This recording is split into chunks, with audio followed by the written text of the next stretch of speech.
आज के इस कार्यक्रम के माध्यम से देश में रेलवे इंफ्रास्ट्रक्चर की एक नए युग का आरंभ हो रहा है। आइए देखते हैं प्रधानमंत्री जी द्वारा देशवासियों को दी जा रही रेलवे परियोजनाओं की सौगात पर बनी एक लघु फिल्म।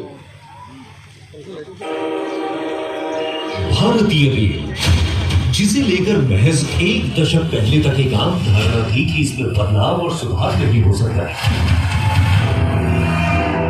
पर नामुमकिन रेलवे भारतीय रेलवे का पूरी तरह कायाकल्प होने जा रहा है। 30,000 किलोमीटर से अधिक रेल लाइन का निर्माण और दोहरीकरण हुआ। 40,000 किलोमीटर से अधिक रेल लाइन का विद्युतीकरण भी हुआ। 6,000 से अधिक स्टेशनों पर हाई स्पीड वाईफाई की सुविधा डिजिटल इंडिया की पहचान बन रही है। देश भर में स्टेशनों के सौंदर्यीकरण एवं आधुनिकीकरण का काम बड़े स्तर पर एक अभूतपूर्व गति से हो रहा है। यात्री सुविधाओं को बढ़ाने और रेलवे इंफ्रास्ट्रक्चर